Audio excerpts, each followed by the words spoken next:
Paano mag-maintain ng high energy para sa pang-araw-araw? Man up. Oo, naano na yung mata ko pero lagi kong inaalala yung dati nating sinasabi, man up.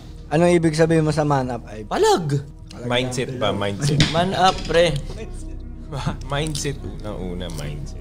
Bakit ano yung sabihin ng Pero- mindset mo? Oh, sige nga. Mindset, parang pag inisip mo naman kaya mo pa, may energy ka pa, may ilalabas ka pa talaga eh. Halimbawa, biglang, halimbawa, low energy ka ngayon, inaantok ka. Pero pag may emergency na nangyari, may energy ka pang malalabas bigla eh. Diba? So meaning, sa utak mo lang talaga yun, may malalabas ka pa, ibig sabihin. So una-una, mindset mo. Tapos, technical naman, yung ano mo, lifestyle mo. Napapansin ko, tataas energy mo kapag majority of the time, kumakain ka ng maayos, tapos nag-exercise ka pa. Malaking ano yun, yung kain ng maayos? As much as possible, majority ng diet mo. Pag mas maayos, mas mataas talaga yung energy mo.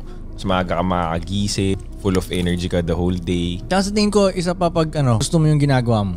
Matik yun. Yes. Di mo maramdaman yung pagod. Kahit kano pa kadali yun, nakakatamad yun eh. parang yung mga nagtatrabaho. Okay, pag empleyado ka, di ba? Tapos yung mga Minsan hindi nila graveyard. gusto yung trabaho nila pero kailangan nila. Pero ang bilis maubos yung energy nila. Kahit madali lang naman yung trabaho nila, no? Pero pag gusto mo yun, Parang ayaw mo pang ihinto eh. ayaw mo na matulog eh. Minsan nga humihinto na lang ako dahil alam kong kailangan talaga matulog eh. Kailangan na ng katawan kumbaga, natin pero yung utak. Oo.